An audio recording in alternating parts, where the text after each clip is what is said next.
I'm joined here on the Dangerous Darrin Show on Adobe Radio and the iHeartRadio network with a friend of mine, Jen Razavi. She plays guitar in a band called the Bombpops. The Bombpops.com is their website. You can also hit them up on Instagram at the Bombpops, and you can find Jen on Instagram at Jen_pop. Correct. Yep. Welcome to the show, Jen. Hi. Thanks for having me. You look great. It looks like you just woke up and put your hair up. It's just like a messy thing. Woke up like this. You too. Doesn't quite work. There you go. Yeah. See, as a guy, you just like, fuck it, put a hat on. Hey, I do that all the time. I'm a hat person for sure. I am so Is your hair long? great. Is it long? Oh yeah. It's really long. Yeah. Holy moly. My hair is super long. I just like throw it up in this messy thing, but I'm a gray as can be. Like this is would be all white. It's crazy. So whenever they'll start coming in, I throw on a hat, but I'm freshly dyed up here. So what's it like on the road having that much hair? Maintaining it, caring for it. And does it get sweaty at clubs and it's all wet? Yeah, I like it. Honestly, the dirty, sweaty hair, the better. And, I don't know. I like wearing it down when we are rocking. So it's cool. But I think that just not washing it is the key. Lots and lots of dry shampoo. And, getting it gross I can is imagine okay. every night after you get into the shower and you're washing it, you got this big glob of wet hair. And do you get into the van with a towel and dry it by hand? I just have, that's the thing, is it's easier to just not wash it. Because once I wash it, then I'm going to blow dry it there or else it dries all weird. And, style it, however, straighten it or curl it. And then I'll go that way for a week or so. And how long will you go before you wash it on the road? Because then you got to worry about dreading. It might dread. Like a week. Yeah, just a week. And then I always brush it out and I do curl it, kind of get the beach waves things. I have this So you're not worried about it clumping up or dreading? No.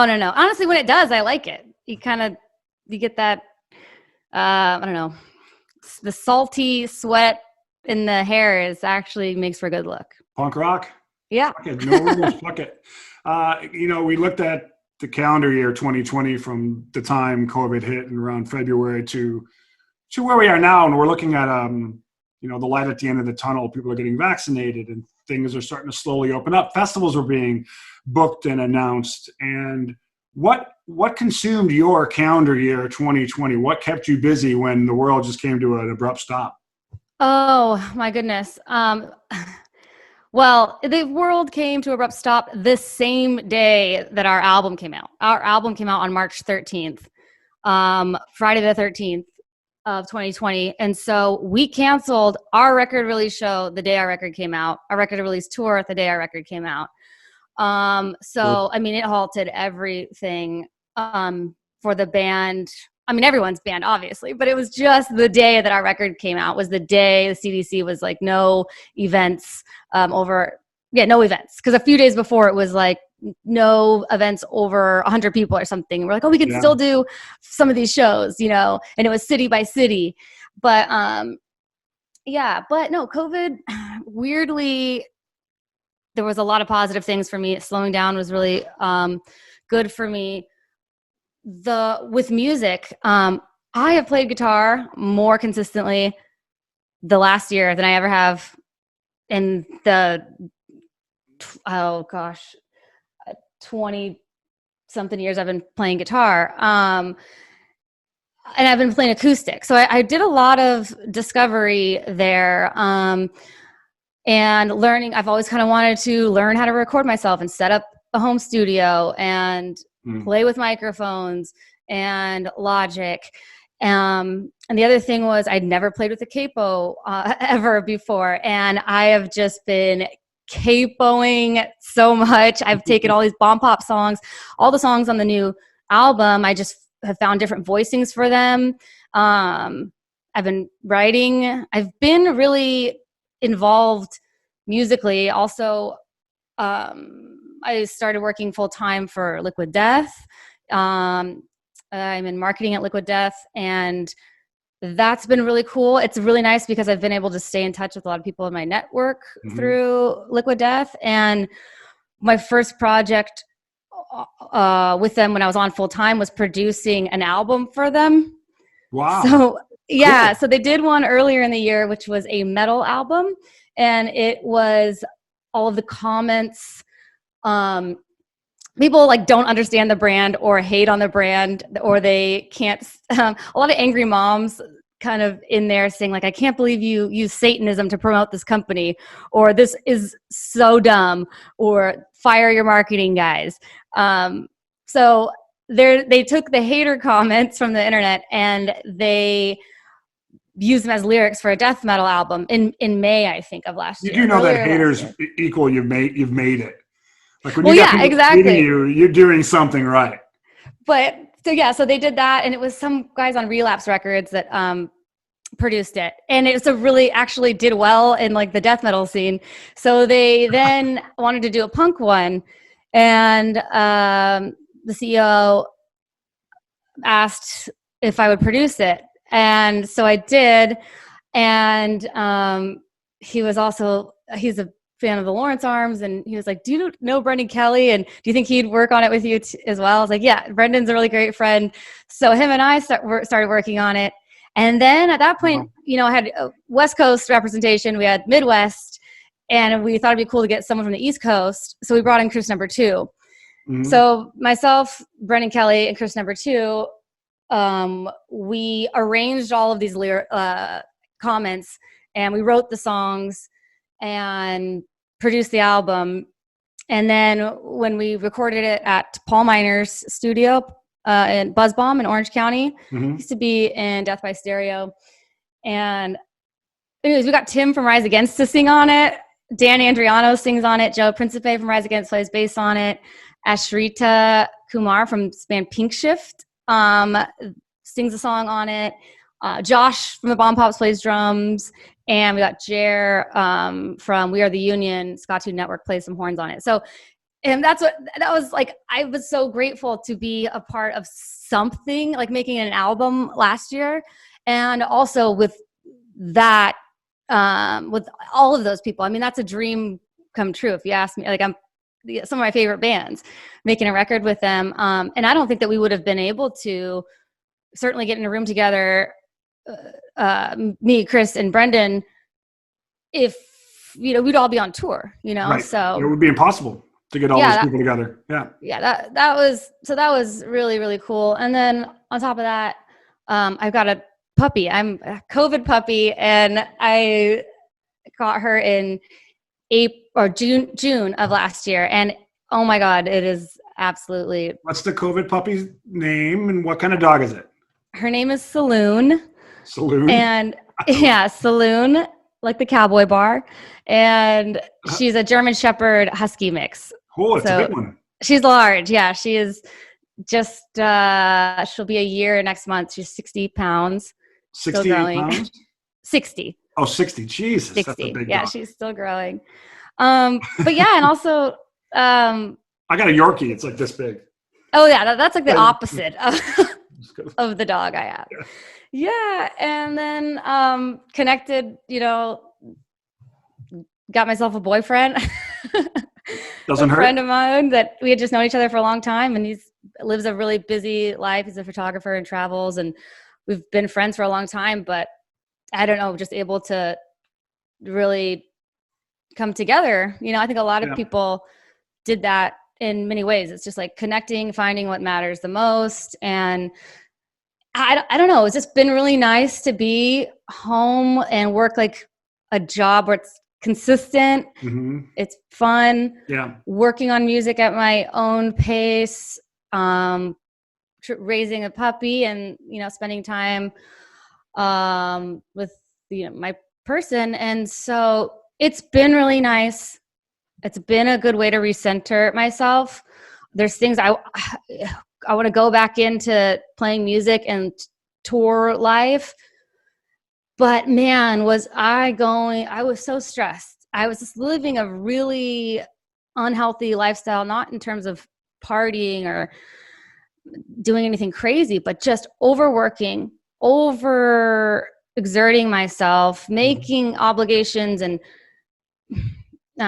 promises to whether it's hanging out or I'll be a part of this project or that project or going full speed. I was trying to kind of working many different jobs. I had a lot of side hustles, and I don't know. I'm going to come out of this just a little bit more centered and well, it sounds focused. like with the job at Liquid Death Mountain Water, which by the way is an incredible product, murder your thirst. It's delicious. Yeah. You send me water and I go through it real quick. It's great. We love it on the Dangerous Darrin Show. So thank you again, Jen, for that. Oh, my pleasure. So that's a grounding force, and you got yourself set up with some recording equipment. Mm-hmm. And it sounds like there's a somewhat of a silver lining for you with COVID. There is, you know. The boyfriend, the dog. I mean, there's a lot of good things that came out of it. Yeah, and the worst thing is that this album, Death in Venice Beach, that came out on March 13th of last year, we were so proud of it, and we I don't know, we had never sold out our own show. We were kind of like the support band for many years, and we'd sold out our own shows in LA, like in San Diego, but never had we done really our own tour. And this tour that was going to start just a few days after the record came out was sold out. Almost the whole tour was sold out. And it was East Coast tour and like a 2-week tour. And then we never got to do that. And that was like the hardest thing for us. Well, look at the bright side. I mean, between then and now, it only fevered pitched the fans that are like living in those cities. Like they were supposed to come, but COVID happened. I get it. But now it seems like the light's at the end of the tunnel and things are very slowly starting to get back to normal and vaccinations and et cetera, et cetera. So when you finally do go to those cities, the promoter might want to put it into a larger room. That's true. If those venues are still around. True. That's true. More dropping out. Yeah. I think it's good. People will be able to absorb the record and sing along. And we've definitely, people have been able to discover us through the last year. I think that album got a lot more reach than anything else that we've done without touring, and it'll be good. I really, as you are, and I'm sure a lot of people that you know and our mutual friends, we need it. You know, it's hard to imagine a life without that. And here we are. We've been living it for the last year. So have you talked to Mike? This idea just popped in my head, Jen. You should talk to Fat and Mike and see about putting out like maybe a 3-song or 4-song EP of songs that didn't quite make the Venice Beach record, Death in Venice Beach, and call it Rebirth in Venice Beach. Oh, Life in Venice Beach. Life in Venice Beach. So it's like, okay, we had that record. It was cool. We didn't tour on it, but now we're coming out of COVID and we got this new EP called Life in Venice Beach. And there's some B-sides that didn't make the record. Just something to, because crack fun at. And so people can consume it before you put out another full-length record. I think, I think you're right. I don't think we're not going to put out another full length until we work this one. I've been writing, and I'm sure Polly has, but I just want this album, we're going to do as much as we can to keep the life of this thing going. And we have some really fun stuff planned we've been working on really hard the last 2 months. Cool. So I can't wait to share that. But yeah, it's all in the name of extending the life of Death in Venice Beach. So. Yeah. What is the writing like in the band? Is it you come up with a bunch of tunes and then Polly comes up with a bunch of tunes and then you give it to Mike and then Mike is Mike involved in the process? What's the process in Bombpops? Mike never was involved in writing the writing process of our songs. And the production of it, in a sense, yes, in that he, after the songs were done, after the record was done, he was like, "This is great, but can you go back and do some more harmonies?" Even like he didn't, in his opinion, we didn't do enough high harmonies. He's like, "That's your guys' thing. You got to go do some more high harmonies." So that, and then there was 1 or 2 songs that he like doctored up in terms of like we made the intro a little longer, which we just were able to tack on the intro as it was. But he didn't. A lot of people think that he was involved in writing our songs or really the producing it. But that's mostly just you and Polly, like you. It's yeah. So how he was involved. Or who does more of the heavy lifting? Well, so in terms of well, just to back it up, in terms of producing on that record, we had 2 producers. In fact, Mike was involved in a sense. We were already going with Chris Fogel from the Gamuts. He owns a studio in Denver called Black and Bloom. We recorded Fear of Missing Out there, their first record on Fat. Mm-hmm. And then we were set to go with him. Fat Mike really wanted to produce our album, but he's a vibe. And at the time, we were all partying and drinking. Paulie's now sober. We're just like, we don't want that vibe in the studio with us. So he was like, okay, well, then he was like, well, I got someone I want you to produce your album. And we're like, well, we're already going with someone. We've already chosen someone, the same person who did the last album. He's like, oh, you just got to go with this guy. And I'm like, okay, who is it? He's like, Yo Tom from Useless ID. And I'm like, actually, I was like, I really love Useless ID. I really love Yo Tom's songwriting. And I knew that Chris Fogel and Yo Tom had worked together on something in the past. Mm-hmm. So I think Chris Fogel sings on a Useless ID song. So in my mind, I was like, okay, this is going to stoke Fat Mike out. I like Yo Tom. I love Yo Tom's writing. And but we're still going with Chris Fogel, so if this can work, then we can do this. And they were both cool with working together and co-producing the album. And,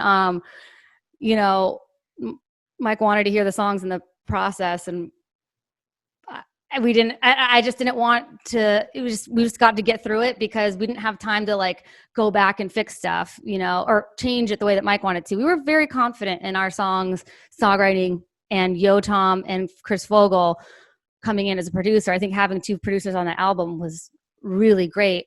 But yeah, in terms of writing, it is, and if you see, I credited on the back of our albums, it says produced by Decomposers and produced by Chris Fogel. Decomposers at the time was Fat Mike's producer team. So it was Fat Mike, Yo Tom, Johnny from Old Man Markley, and Baz. And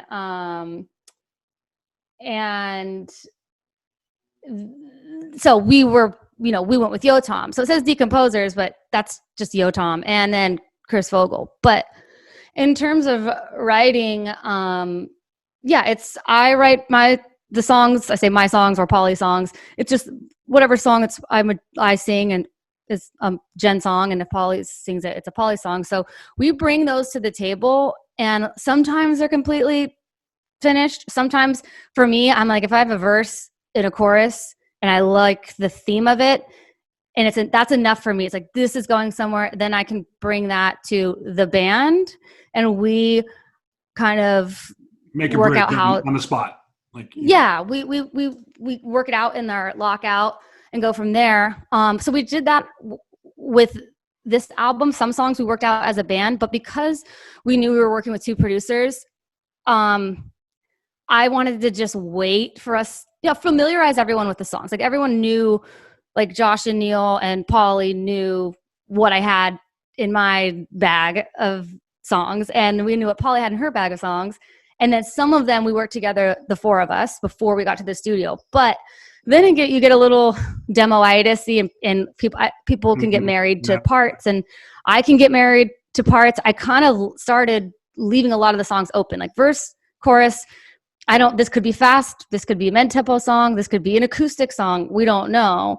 Let's leave them open, and then get in there with the producer. So we did a week of pre-production with the 4 of us, Yo Tom and Chris, and that is really where everything came together. It's like, this is how it goes, how we think it goes, and building them. And then I did a lot of work with Yo Tom over the voice memo. I sent him my songs, and then he would send suggestions, back and forth. And so, yeah, that's how we did the last record, and more or less how we did the first one. I think the first one on Fat, we brought more like as a band together.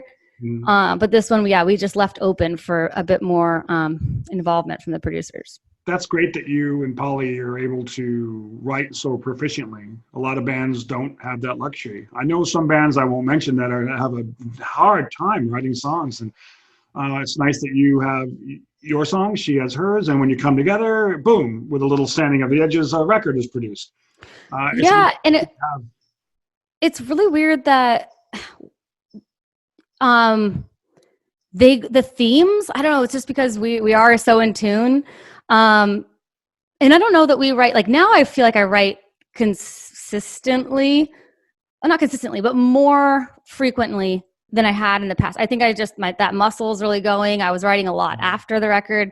And, but, you know, it was early or late 2000, no, I guess early 2019, late 2018 that I started really writing for the record, and then she did as well. So when I know she's going, I'm going. When she knows I'm going, she's going. So we kind of like, you know, motivate each other. Yeah, and you have that vibe. And I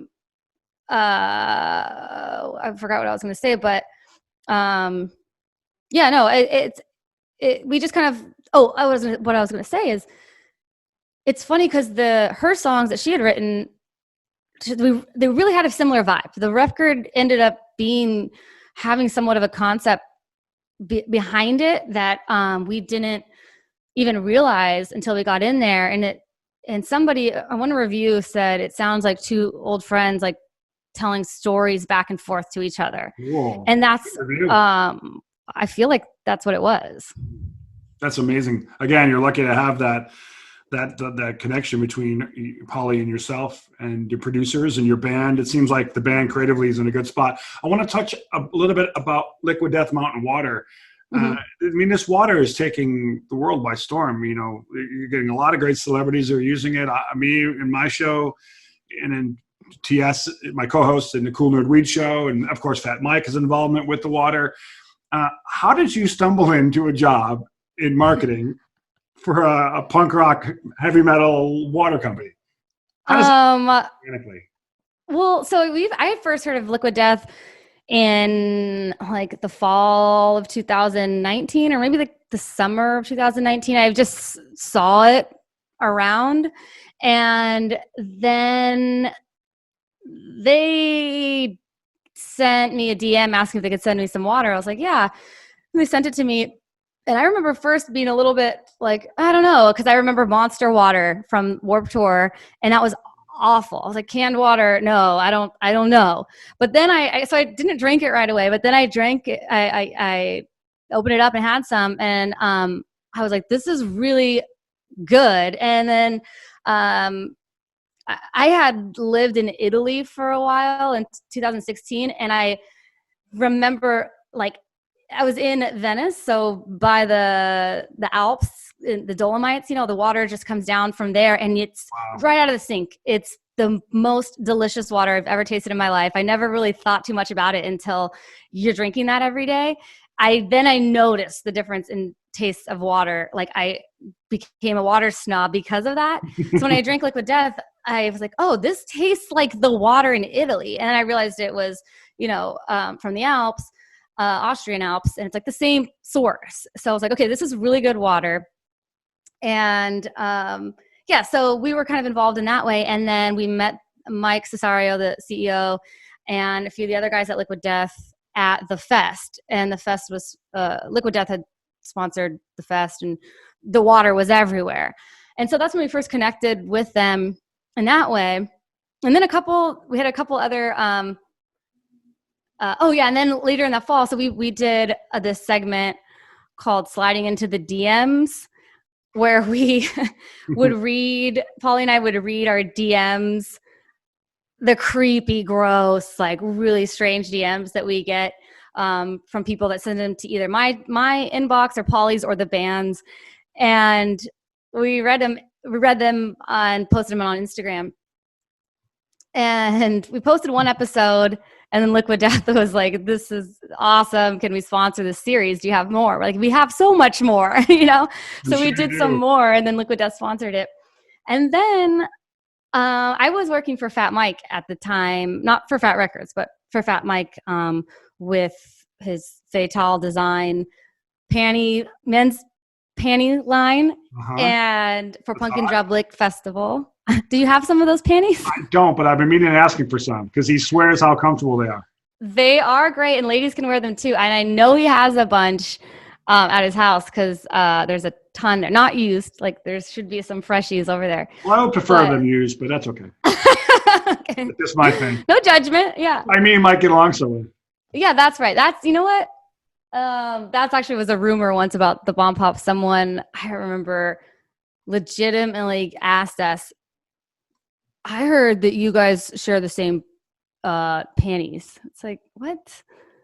No, but I'm glad that you had enough balls to come up and tell that to my face that you heard that rumor. Because that's yes. Oh my God. And it was like a person in a band, like a well-respected band. I'll tell you that. I won't say who it was. And it was like older dude. It's like, what? Oh, no. Shut up. But yeah, so I was working for him doing that, and then I was working. Not only you're getting creepy DMs, you're getting creepy face-to-face encounters. Yeah, I mean it's more DMs than face-to-face encounters. Yeah, people can hide behind a computer. Oh, to get that keyboard gives people so much courage. I dare you to say that stuff to my face more often. So if that guy wasn't in a well-known, well-respected band, would he have been smacked? You know what? Or at least you would have thought about it. It wasn't like he was saying that. He was just like, I heard this rumor. And it's like, who are you to even, you're spreading the rumor.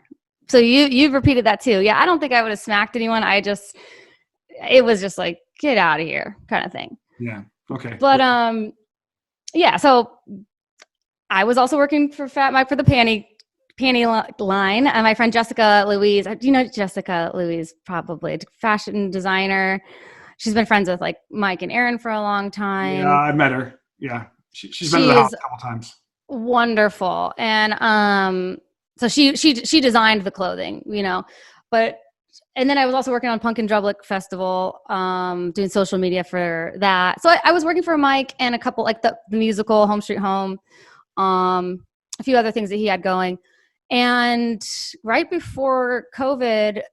Mike Cesario from Liquid Death was over at Fat Mike's house, and they were Fat Mike just kind of like shooting the shit. I think I remember Mike was showing the musical to him or something like that, and yeah, that's how I connected with him further, and I started working for the brand then. And it's just, I don't know, I feel so lucky that I'm on board with them. It's fun all of the time. It's a really great product that anyone can get behind, and it's for everyone. Especially just moving towards being plastic free. I mean, the aluminum can, yes, you can have like refillable water stations and everything, but the fact is people take water on the go. Festivals need water. Every event needs water. And it's just been really fun. Why people feel more obligated to recycle a metal object can versus a plastic thing that they can easily throw away. Plastic's just not really recyclable. I encourage everyone to kind of just do some research about it. It's out there. It's not, the plastic industry, there's so much corruption in there. It doesn't get recycled. It doesn't go anywhere. Like it's really bad. It's a huge problem. And that's why we have to stop. It ends up in a big island. Exactly. Yeah, and so that's why another thing we did with for Liquid Death made these cutie polluties animals. I don't know if anyone's seen the commercial that we did. These stuffed animals. They're like cute stuffed animals, but they are all dying from plastic pollution. Like the sea turtle has straws up his nose, and the sea lion has the soda six-pack thing around its neck. And so that was one of my second things I did. Like they wrote the lyrics. With a creative agency, but I came up with the melody for it. And it's about, they're called Cutie Polluties. It's like a little kids commercial, and it's talking about how plastic doesn't get recycled. So even one of the lyrics is like, even if I lose you, like the cutie pollutie, it's no tragedy because plastic doesn't get recycled and makes more cuties for me. Like I'm going to have so many of these cutie pollutie death sea animals because plastic doesn't get recycled. So, no, again, it's just... We're seeing a movement with liquids being more in metal than you are in plastic. When you went to the grocery store or the convenience store, it was always plastic water, plastic water. Mm-hmm. Now it's into a little tiny section of one cooler. It seems like all the companies are slowly moving towards the more recyclable metals than they are plastic. Hopefully. And also you see a lot of in the production world for festivals, for filming, they're banning, single-use plastics, and wedding event venues, like especially in California. I mean, really trying to get away from that, because as someone is putting on an event, you have thousands and thousands of these plastic bottles that people need water, people need beverages, and so yeah, I don't know.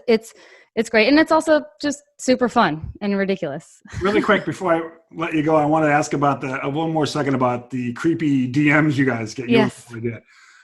Does anybody ever come up to you at a show and after the show, before the show, at the merch booth, and say, "Hey, I'm Mike 1234. I sent you that DM. Do you remember me?" And you're like, "Hey," but you're inside. You're like, "I want to strangle you because you're so creepy." But they're a fan. No. They bought a ticket, so you got to be like, "Oh, hey, what's up?" I don't know. I don't think so, and no one has, not yet. But people, man, just because someone buys a ticket to your show doesn't mean that you have to be nice to them. I mean, one quick story. This guy, it was when we first got signed to Fat Records, and we were playing in Albuquerque, and we were having a great time. I think Paulie and I were saying something raunchy on stage. She was telling me what my balls would look like if I had balls, something like that. And I was really offended because she said my balls would be really small and like my wiener would be bent. And I don't know. I was just like, so I had to come back at her with what her balls would look like. And I mean, I was crying, laughing, and the audience was having a fun time. It was a good show. We went to the merch table afterwards, and this guy came up to us. He was probably in his mid-40s, and he said, "Hey, I'm a fan of your band. I love your record. I love Fat Records. I've been around. I love NoFX." And he said he was a huge NoFX fan, and he's like, "I just have to say, I really am disappointed. I thought you ladies would be better feminists. I have a daughter, and I wouldn't bring my daughter to your show with the way that you guys just were on stage." And it's like, that's not my responsibility. Just because we're women, we have to be safe for kids. Would you bring your daughter to a NoFX show? Probably not. There's way worse shit. Yeah, most bands do. Also, there's drinking. It's a rowdy place. You can't control what anyone's gonna say, and but because we're women, we have to be safe and polite because you might bring your daughter. That's not also plenty of parents bring their kids to our shows, and plenty of parents bring their kids to NoFX shows. There's nothing wrong with that. That's just a parenting choice. And that's probably not something you guys talk about every night. It was just something that happened that one. No, it's not. I mean, we're raunchy too. It's like, if I want to talk about that, we can. That's the point. And it's like us being and we're aware, like, that was a 21 and up show, by the way. If there's all ages and we see there's kids, like, we totally mellow it out. We really don't. We'll go there in different ways. But I try not to curse as much when there's kids there. Like, I'm aware of that. So first of all, that person didn't even know that because he hadn't seen us in an all ages environment. And but yeah, the fact that we're up there doing what we do is feminist enough. And so, one of the many examples. Oh, dude. Thanks for bring it down. Relax. Yeah. Let me talk to you. Empowering as a woman to talk about and joke about having balls potentially. That's empowering. It just exactly. It's like you don't need to censor that unless we're if we were offending somebody, if we were saying something awful and hurtful, then somebody has the right to. Hey, that's not cool. But we're just you having balls. No, you having balls. That's fucking hilarious. Thinking about two women in a band talking about, well, if you had balls. Well, no, if you had balls, I'd be laughing. I'd be crying. I'd be laughing. Right. Thank you. I was crying. Well, good. Well, before I let you go, John, what does 2021 look like from this point to the end? Is there anything booked at all? What's on the Bombpops plate? So a couple things are booked, yeah, but I can't talk about them yet because you teased something earlier and you can't talk about, which is exciting. Yes. But go as far as you can. Well, the Bombpops have been working on something super special in celebration of the album. And it's been a lot of work and just getting together and practicing for it and coming up with the concept and everything. Super, super, super excited for that. So that will be out soon. And then there are some loose timeline for the release of this or the talk. I would say 3 months, 4 months. In the next few months. Okay, all right. So before summer. Hopefully before summer, yeah. Mm-hmm. And then we are confirmed for a few events this year. We haven't officially been announced on them yet, so just stay tuned as these stuff like starts to roll out. I don't know. It's punk rock really cool, or maybe Punk in the Park. There's a few festivals being announced. Something along those lines, yeah. Who knows? Maybe. Who knows? Wink, wink, and yeah, just talk. Working with Liquid Death and just events, come our way, and people are looking, for sponsorship and water, and it's really exciting because stuff is happening. Like there's stuff being planned and stuff is happening. We were seeing these announcements coming through, and just in the last few weeks, like it looks like we'll be playing shows soon. 3/4 of the band are now vaccinated, and feels good. Who's the one that's not? Or are you not allowed to mention? Oh, Josh. You want to do it?